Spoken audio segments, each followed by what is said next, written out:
એક કવિ કે ઘરે ઘરે દેવીયું ઘણી એમાં કુળ વગરના નથી કોઈ, પણ જેના કુળમાં હોય મારી કોયલા ડુંગર વાળી દેવ એના વહમાં ટાળે મારી વિષ ભુજાળી. એવા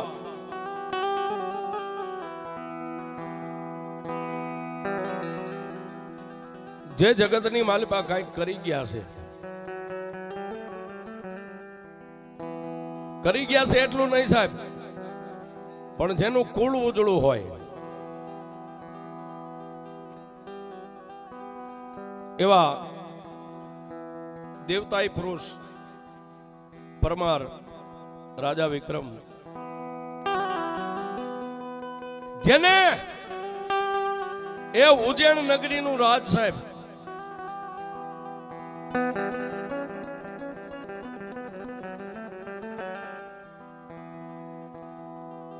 રાજા વિક્રમ પોતે પરદુખ ભંજન રાજા હતા, જેના કુળ ગોત્રની માલિપા મારી કોયલા ડુંગર માથે 400 ગવના દરિયાના કાંઠે બેઠેલી માં ભગવતી હરસદી જેને વચને વાતું કરતી.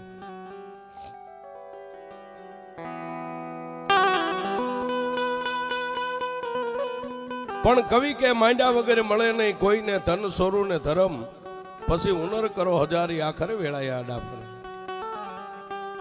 કર્મે લખ્યા કીર્તાર કોઈના સઠીના ચૂકે નહીં, હુનર કરો હજારી આખરે વેળાયા આડા પર.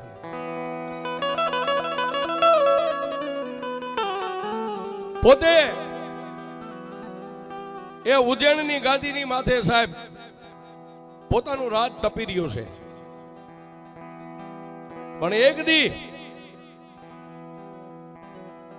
અને સાહેબ આ ધરતી માથે તમે રૂડું મનાવવા માટે નહીં, પણ બાપુ તમે પરમારુના ઇતિહાસ આગળ ઉપરથી વાંચતા હો, ઠેઠ આગળથી વાંચો, જ્યાં જ્યાં પરમારુના રાજ હતા. પણ એક દી રાજા વિક્રમને એમ થયું કે મારું પરમાર જેવું કુળ ને દુનિયાની માલિપા પરમારુએ કંઈક કર્યું છે. ભલે આજ ઉજ્જૈન નગરી જેવું મારે રાજ છે, પણ હું ગમે એમ તો પરમાર છું, મારે કંઈક કરવું જોઈએ કે દુનિયા મને યાદ કરે.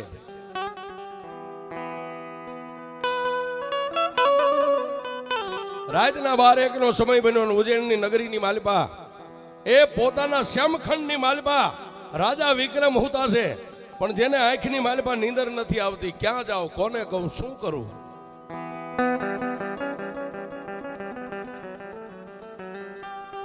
અને સાહેબ ગમે એવા ક્ષત્રિય દરબારો જે કાંઈ હોય, અને જગતની માલિપા જેથી સાહેબ ક્ષત્રિય સમાજને એક દરબારોને જેથી ભીડ પડી ને તેથી એને સાહેબ ભેળિયા વાળીઓના આશરા લીધા છે.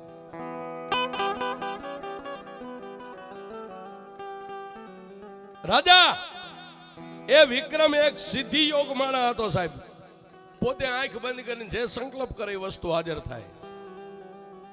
રાજા વિક્રમને રાતના 12-1 ના સમયે પોતાના શ્યામખંડની માલિપા વિચાર આવ્યો કે દુનિયાની માલિપા મેં બધુંય કર્યું છે, અને માં ભગવતીની 4 હાથની મારી માથે માં ભગવતી હરસદીની છાયા છે, પણ ક્યાં કોયલો ડુંગર ને ક્યાં મારી ઉજ્જૈન નગરી.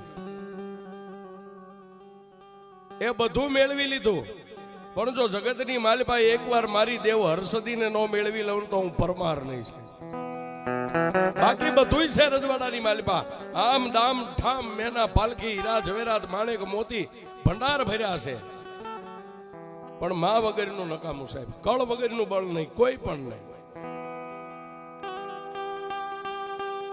પોતાના વિચારની માલિપા પોતે સાહેબ આખી રાત જાગ્યા, પણ વહેલા પરોડીએ વહેલા ભડકલે નાઈ ધોઈ પોતાના દેહને શુદ્ધ પવિત્ર કરી માં ભગવતીનો પૂજા પાઠ કરી માળા કરી પોતાની કમરની માલિપા ગાળાચંડી તલવાર રહી ગઈ છે, અને રાજા વિક્રમ તેથી ઉજ્જૈનની માલિપાથી નીકળ્યા છે.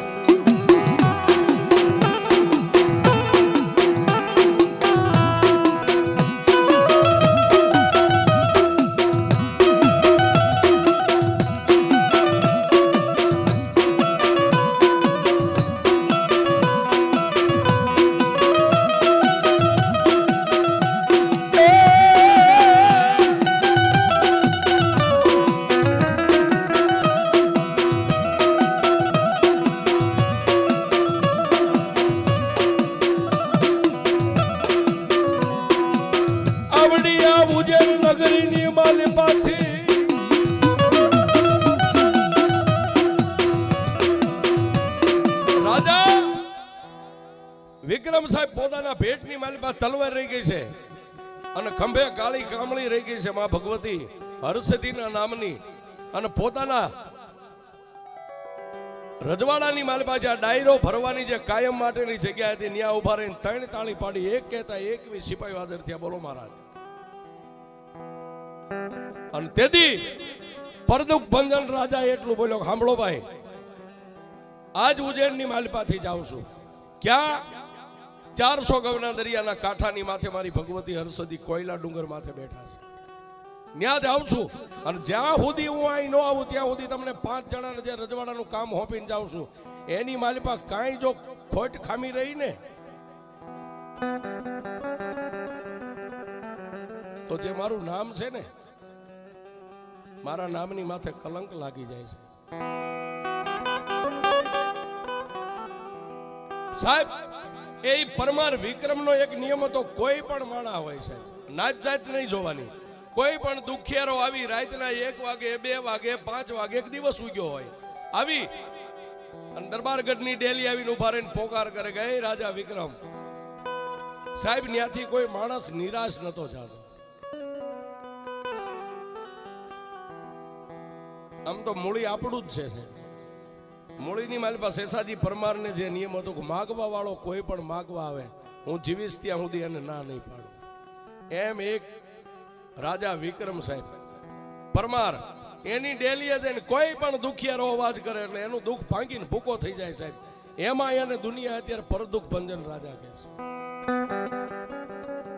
પોતાના 5 કામદારને કીધું, તારે કોઈ પણ માગણ માગવા આવે એ માગે આપી દેવાનું. કોઈ પણ આવે અણદીઠો ટેમ હોય તારે જમાડી લેવાના. બેને એવું હોય કે રાત પડે એટલે અંધાર પછેડો ઓઢીને ઉજ્જૈન નગરીની મારી પાસે તમારે આટો ફેરો મારવાનો. મારી રયત કોઈ દુખી ન હોવી. અને એકને સાહેબ 4 ને કામ હોય, એક છેલ્લે વધ્યો, એને એટલું કીધું કે જોજે આ ડેલીએ આવી અને કોઈ પણ માણસ એમ કે વિક્રમ રાજા ક્યાં ગયા, એટલે તારે એટલું કહેવાનું કે વિક્રમ રાજા 12 ગામ ગયા છે દેવીને પરસવા માટે ઉજ્જૈન નગરીની માલિપાથી કોયલા ડુંગર. તમે માગો એ મળશે. અને કોઈને રાત વાસો રોકાવું હોય તો એને વાળું પાણી કરી અને સેમખંડની માલિપા એને આસન આપી દેવાનું, પથારી કરી દેવાનું. આ 5 ને કામ હોપી અને પોતાના અશ્વની માથે પળાણ માંડી અને રાજા વિક્રમ ઉજ્જૈનની માલિપાથી નીકળ્યા છે.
કવિ કે ભલ ઘોડા ભલ વગડા હલ બાંધવા હથિયાર, પણ જાજી ફોજમાં જીકવાઈ મરવું એક જ વાર.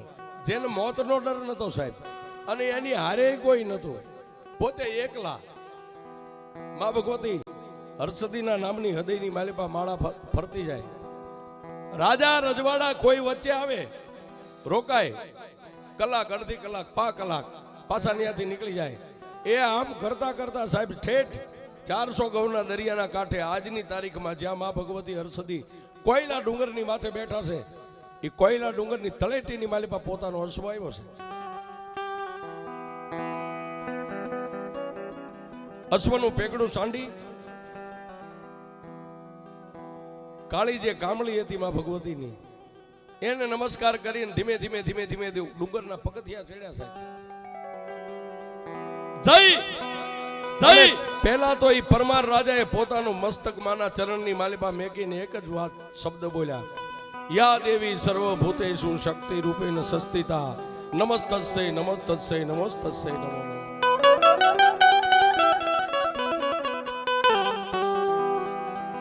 પોતાના ભેટની માલિપા જે તલવાર હતી માના ચરણની માલિપા મેકી અને સાહેબ માં ભગવતી હરસદીની સામે એક પગે ઉભા રહી અને માનો આરાધ કર્યો, આદનાદ પોકાર કર્યો કે હે માં.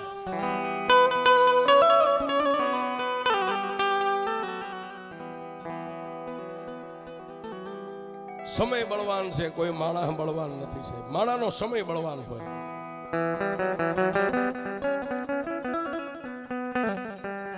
સંધ્યા ટાણું થઈ ગયું. સૂરજનારાયણ રાંદલના ઓરડે વિયા ગયા.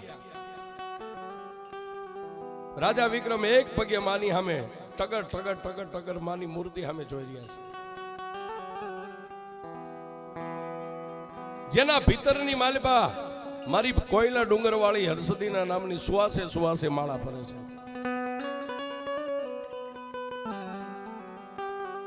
રાજવિધિ સેવા પૂજા કરવા વાળા સેવા પૂજા કરીને ડુંગરની નીચે ઉતરી ગયા. આવી મેઘલી અંધારી રાત મળી સાહેબ.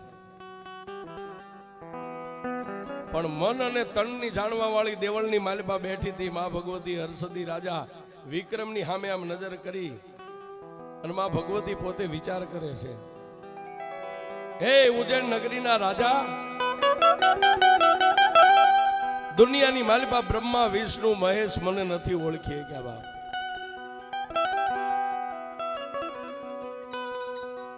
પણ હું ભક્તને આધીન ભગવતી છું. બ્રહ્મા વિષ્ણુ મહેશ નો ઓળખ્યા કે પણ ભગતને આધીન ભગવતી છે સાહેબ. તમારી ભક્તિ હોય ને તો દેવ પણ ઝૂકી જાય. હા, તમારે ત્યાં સુધી ન જવું પડે, ઈ અહીંયા આવે છે. પણ એટલું આપણું ભજન હોવું પડે છે. રાતના 12-1 સમય થયો પણ રાજા વિક્રમ અંજલનો ત્યાગ કરી તુહી દેવ તુહી દેવ તુહી દેવ તુહી દેવ તુહી દેવ તુહી દેવ તાર લગાડી દીધો સાહેબ. એક રાત, બીજો દિવસ, બીજી રાત, ત્રીજો દિવસ અને ત્રીજી રાતના 1 વાગ્યાનો સમય બન્યો અને દેવળની માલિપાથી મારી ભગવતીના નામનો હુકાર નીકળ્યો સાહેબ. વિક્રમ વિક્રમ વિક્રમ વિક્રમ. પણ બાપ ક્ષત્રિય રાજા જેનું કાળજુ થડાકો ન લીધો. બીજી વાર માં ભગવતી અવાજ કર્યો, એ ઉજ્જૈન નગરીના ધણી,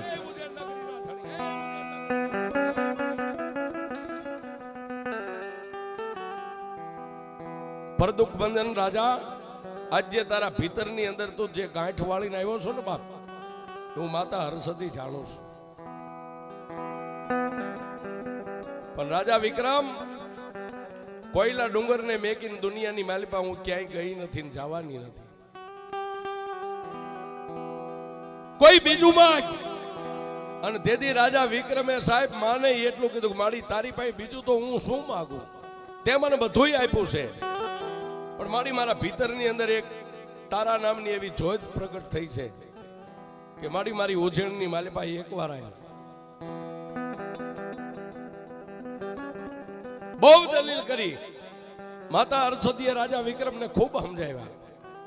રાજા વિક્રમ બીજી કોઈ વાત જ નહીં, એક જ વાત કે આપે જો ભગવતી મારી ઈષ્ટદેવ, મારા કુળ ગોત્રની દેવ જો અત્યારે તમે બોલતા હોય ને તો મારી ઉજ્જૈનની માલિપાઓ મારે બીજું કાંઈ જોતવું નથી. અને સાહેબ એ અંતે દેવ બડા નથી, તમારું આકીન બડું છે. કોઈ માણસ એમ પૂછે કે દેવ બડા કે આકીન બડા, તો એને કહેજો કે દેવ બડા નથી, આકીન બડા છે. પરદુખ બંધન રાજા વિક્રમનું જે આકીન હતું ને સાહેબ, આકીનની પાસે મારી ભગવતી ભાનોદરી કોયલા ડુંગરવાળીમાં હરસદીએ એટલું કીધું કે હે વિક્રમ, હું તને એક માર્ગ દેખાડું બાપ. તારે મને કોયલા ડુંગરેથી ઉજ્જૈનમાં લઈ જાવી છે ને કે હા માં. સાંભળે બાપ, એ અહીંયા લાખો ભક્તો અહીંયા આવતા હોય. કોયલા ડુંગરે મારા લાખો ભક્તો આવતા હોય. રાજા વિક્રમ જા, હું તને એક અભય વચન આપું છું. દિવસ ઉગે એટલે હું કોયલા ડુંગરે વહી આવીશ અને સાંજની સંધ્યા આરતી થાય ને એટલે કોયલા ડુંગર ઉપરથી તારી ઉજ્જૈનની માલિપા વહી આવીશ. ચાલો.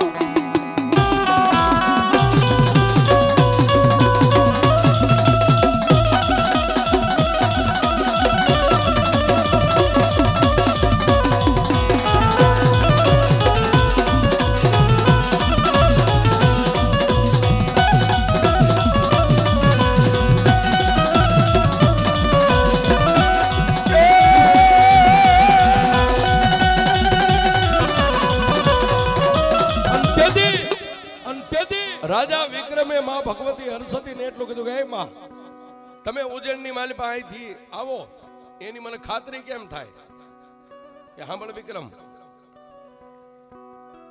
બોલો માં કાલનો દિવસ ઉગે કાલનો દિવસ અહીં રોકાઈ જા સંધ્યા ટાણું થઈ જાય ધૂપદીપ થઈ જાય ત્યાર પછી તારા અશ્વની માથે પલાણ માંડ અને અહીંથી અશ્વને ઉજેણ હામો હાકી મેં એ તારા અશ્વના ડાબલે ડાબલે જો ઘૂઘરીના અવાજ આવે ને તો એમ માનજે કે કોયલા ડુંગર હર્ષદી ઉતારી ઉજેણની માલમાં આવી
માતાજી મારે અંગવાળું હર્ષદી માં આવ્યા ને થઈ ગયું મારે અંગવાળું આજ હર્ષદી માં આવ્યા થયું રે મારે અંગવાળું આજ માતાજી મારા આવ્યા થયું રે મારે અંગવાળું